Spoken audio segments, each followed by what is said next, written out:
Hey, welcome. I just want to do a quick video for you on the flow chart and explain some of the, share with you some of the considerations you have to look at as far as sports aptitude assessment and also sport domination for your given sport. And so it's a 7-step process, and I'll just go over it quickly because we'll do an individual video to really explain things.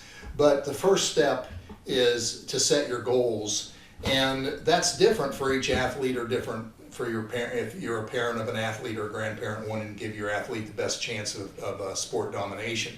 So those goals will be different. And also our goal for you, just so you understand, because this is so fragmented, we're trying to put together all the pieces in one website, in one educational series, so that you can understand how fragmented it is, but also the potential in helping an athlete, or if you're the weekend warrior, somebody who wants to get better, you just understand the vast amount of knowledge and training materials and things that are out there, but they're so fragmented it's hard to put them all together. So our goal for you is to help determine your baseline aptitude, or your athlete's baseline aptitude, and to give you options for sports participation that best fit your genetics and your profile. So that's step one. Now your goal is either as a parent, grandparent, is to help your young athlete choose their best sport so they can dominate, and also understand the sports aptitude and domination process. So the second step is to choose your level of assessment, and the level of assessment is determined really by your financial commitment. If you can't afford the specialist driven assessment, then take the DIY, which is a do-it-yourself assessment, and you'll get at least the baseline. And also we are available for individual consultations to help you interpret the results and help chart a plan of action. So whether you do the DIY or the specialist driven, you have to choose which level that's going to be, and then you perform the assessment. And the assessment is a series of physical, psychological, what are your genetics, what's your natural propensity for the sport, and also there's some things we look at that most people they never considered, which is geoeconomic factors. And a good example of that, extreme example, is if you were born in another country than the US, a small village in Africa, and you have no access to swimming pools, tennis courts, or golf courses, there's a pretty darn good chance you're not ever going to be a world-class golfer or a world-class tennis player, because you don't have the access to it. Likewise, a good example is me. When I grew up in Columbus, Ohio, the 3 sports that were available to me, and because my dad played them, were baseball, football, and basketball. And so that was part of the geoeconomic factors. And we had golf courses around us, we had tennis around us, swimming pools, but we were middle class, so my dad didn't have the extra money to hire sports coaches in golf, or to get me assessed and get me a set of golf clubs and a golf membership. That wasn't going to happen. So I played the sports that were geoeconomically okay, or the best choices for me. And later on, that was filtered out due to my ability at each given sport, and we'll talk about that later. But anyway, then you choose, once you have the assessment done, you're going to choose from available sports. So most people don't understand, let's just say you score pretty high for your age and sex in terms of a power athlete. You perform very well on the vertical jump, the standing broad jump, the 40-yard dash, the agility tests. You have more than 1 or 2 sports. Obviously there are power sports and there are endurance sports, but there's a whole pool of power sports. Let's say your young athlete's playing football and you want him to be the next football star, pro athlete. Okay, well that's great. However, the reason we do this assessment is to help determine where do they stand, how do they compare to other athletes their age and sex for that given sport. And also the better option is to explore all options for sports. Here's a good example. Lee Kemp, one of the greatest wrestlers ever to come out of Ohio, went on to win numerous gold medals in the Olympics. And he, I believe it was the 9th grade, went out for basketball. He wanted to be a basketball player. He was cut from the team. So rather than give up, or rather than just say, I'm going to be the best at basketball and keep trying to play basketball, he looked at other sports and there was wrestling available, and the rest is history. Obviously, he fit wrestling to the T. Now, if he would have done the sports aptitude assessment and looked at all the sports, he might have had more potential in another power sport. Wrestling is a weird mix of power, agility, strength, and endurance. And it's a rare sport. It's kind of like running the mile or the 800 meters. It's it doesn't last for 30 seconds or 1 minute like a football play. Or an all-out effort like in Olympic lifting, where you try to lift the most amount of weight over your head in one second. It isn't like that. Wrestling takes either a 6, 8, or 9 minute match, depending on what the type of wrestling is, and so you have to pace yourself, almost like boxing, where boxing is a power sport, but there are different requirements, and so you have the option here to look at the different sports, and if it's a young athlete, have them try different sports and see where they shine.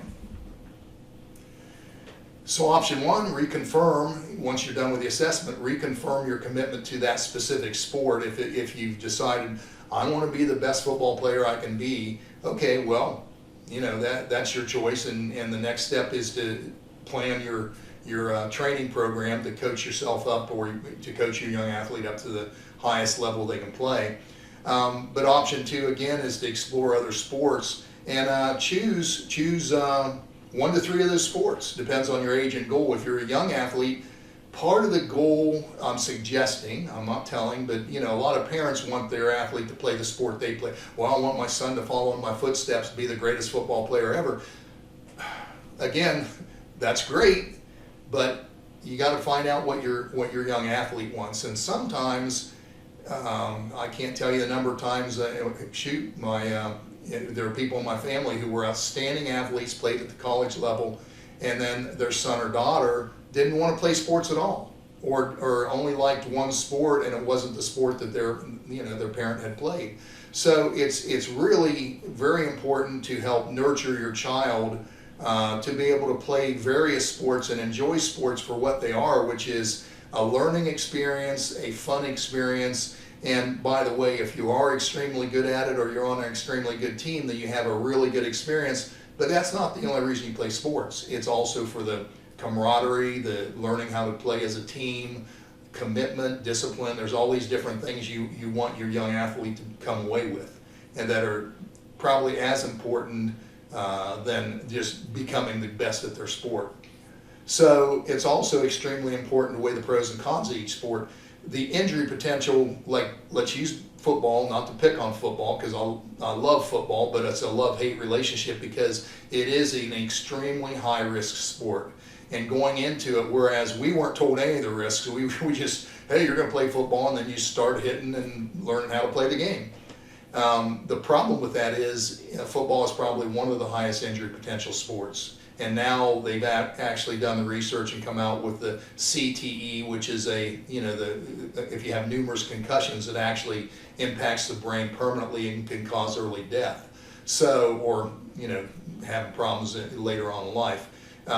It's guaranteed, because I know, because my career was cut short with a knee injury. You pay the price for playing football, and it definitely affects you later on in life. Many of the pro athletes are crippled because of of the impact of constantly hitting and lifting weights at the heaviest potential they can. Also, your ability to play at a high level. Again, not picking on football, but the average life expectancy of a pro athlete in football is, I think, 3.5 years. The average life expectancy in baseball is double, triple. You hear about baseball players going for 20 years. And that's very, very rare in football, mainly because careers get ended by injuries or, concussions or whatever. So also considering the window of opportunity to play at the high level, if I've got a guy that's better at baseball, but he shines in football, there's going to be a point where I'm going to suggest that if you're that good at baseball and you have potential to play pro, your earning potential and your ability to play at that sport for a longer period of time is much better in baseball. And I'm not saying that if you're the next Bo Jackson that you don't go ahead and concentrate on football, But you know, most of us have to make that choice, and the contact sports like MMA and football and boxing, they come with a much higher risk and a much shorter competition level. Also, the cost of participation, we talked a little bit about that with the geo-economic factors, and the potential for lifelong participation. This is very important to understand from the aspect of, let's just look at percentages. 1% of the football players go on to play college ball, and 0.00 whatever go on to play pro ball. So your potential for playing at the professional level or making the Olympics, number one, if you don't shine at the 99.9th percentile in whatever the requirements are for that sport, chances are you can't train yourself up for that. For example, you can't train up, if you're running a 13-second 100 meters at 16 or 18 years old, there's probably no way to train you down to a 9.8 100 meters, a world-class 100 meters time. You can train yourself down. In fact, with my training in Olympic lifting and some sprint training, I took my 40-yard dash in high school. It was 5.4. I mean, you could have used a calendar to time me. When I got into competitive weightlifting and lifted for a couple years, and all my lifts went up exponentially. I mean, doubled and tripled. So once that happened, my vertical jump went from, I think it was in the 7th grade, I think my vertical jump was 13 inches. And when I tested it after doing Olympic lifting type training, it was 22, 23 inches. And my 40-yard dash went down to about 4.9 to 5 flat. So you can train yourself up, but I was never going to run a 4.6. It probably wasn't going to happen. And so that's the reality. And so for most athletes, you're trying to give them the best opportunity to play a sport and enjoy it for lifelong participation. So, and finally, once you have the assessment done, if you meet with us, once you have the assessment, we can give you some ideas and help you explore different sports. Or if you want to get the plan of sport domination for a specific sport, we can help you with that, with the factors that won't go into play for your specific athletic ability or your athlete's ability. So examples might be the young athlete. You might really want to give them the opportunity to explore different sports, have them try 3 sports per year until they identify a certain sport that they just love to play.